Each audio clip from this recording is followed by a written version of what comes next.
दहेज एक बहुत बड़ा मिथ है, बहुत बड़ा मिथक है हमारे यहाँ। ये जो शब्द है ये एग्जिस्टेंस में तब आता है जब हस्बैंड वाइफ के बीच में कोई झगड़ा हो जाए, कोई डिस्प्यूट खड़ा हो जाए। उससे पहले ये शब्द एग्जिस्टेंस में नहीं आता। एक शादी होती है, चाहे बड़ी से बड़ी शादी हो या छोटी से छोटी शादी हो, उस शादी में बहुत सारे गिफ्ट्स इन्वॉल्व होते हैं, लिए दिए जाते हैं। और उस वक्त किसी डिमांड के लिए लड़की मना नहीं करती, जबकि उसके पास ऑप्शन होता है कि वो मना कर सके। वो इसलिए मना नहीं करती क्योंकि लड़की के भी अपने डिमांड्स होते हैं। लड़का कमाता कितना है, सैलरी कितनी है, घर है कि नहीं है उसके पास, उसकी अपनी गाड़ी होनी चाहिए, ज्वेलरी बहुत सारी होनी चाहिए, दैट टू ब्रांडेड होनी चाहिए। फॉरेन हनीमून पे लेके जाओ, ब्रांडेड कपड़े, डेस्टिनेशन वेडिंग। मैं ये नहीं कह रही हूं कि सारी शादियां डेस्टिनेशन वेडिंग और थीम वेडिंग होती हैं, पर एक आदमी अपनी हैसियत से ज्यादा पैसे हमारे यहाँ शादी में खर्च करता है, ये आपको मानना पड़ेगा। हमारे यहाँ शादी होना एक बहुत बहुत जरूरी चीज है। हर आदमी की, हर औरत की शादी होना बहुत जरूरी चीज है। मस्ट मैरिजेस का कंसेप्ट है। और वो शादियां कॉम्प्लिकेटेड होती हैं, छोटी मोटी रस्मों में शादियां खत्म नहीं होती, बड़ी बड़ी शादियां होती हैं। और बड़ी शादियां होती हैं तो उसमें पूरा बाजार इन्वॉल्व होता है। तभी हमारे पास गहनों के इतने ब्रांड्स अवेलेबल हैं, कपड़ों के ब्रांड्स अवेलेबल हैं, बहुत सारी चीजें शादियों के अंदर अब शामिल हो गई हैं।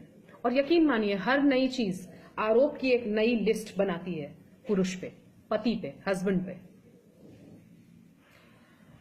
शादियां महंगी वाली सभी प्रमोट करते हैं। आप फिल्म स्टार्स को देखिए, आप अपने उनकी निजी जिंदगी से लेकर फिल्मों तक वो इस तरह के बड़ी ग्रैंड शादियां प्रमोट करते हैं।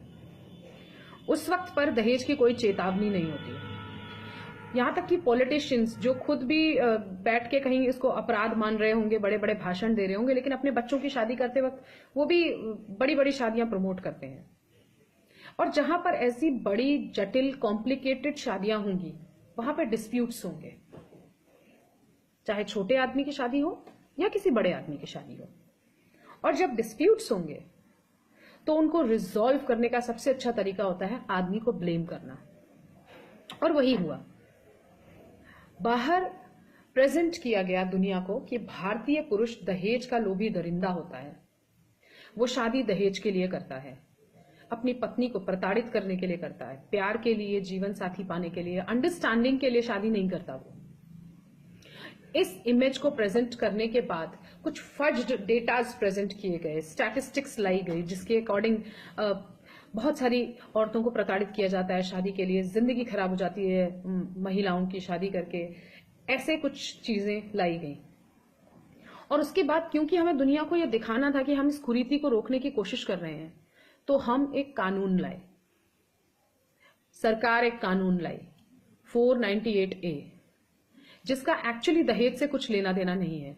वो विवाह में क्रूरता की बात करता है, क्रूएलिटी की बात करता है, मगर उसको ऐसे ही प्रेजेंट किया गया कि हम उसको रोकने की कोशिश कर रहे हैं।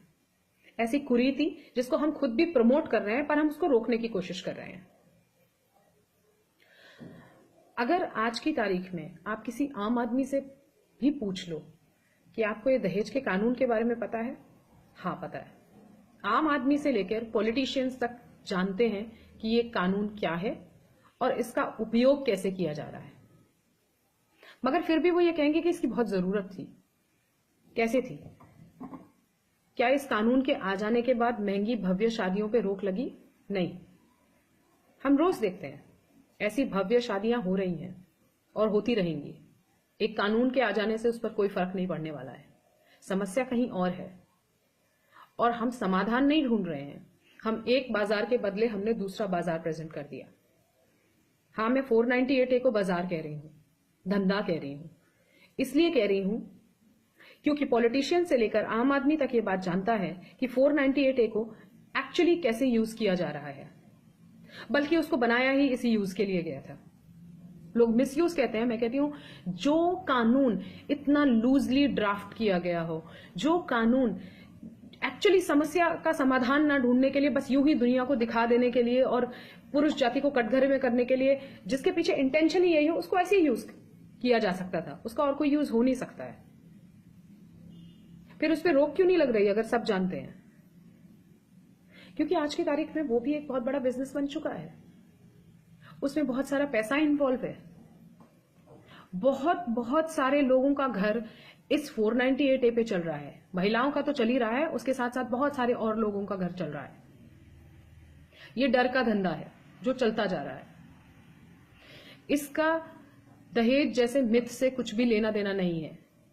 जिसको जितनी महंगी शादियां करनी है वो करेगा और उसका इससे कोई फर्क नहीं पड़ता।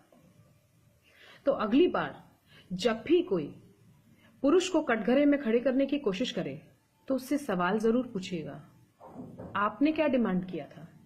What did you demand in a marriage? And if you did a demand, you have no right to blame a man. अगर आपने भी साथ में डिमांड किया था तो आपको पुरुष को कटघरे में खड़े करने का कोई अधिकार नहीं है।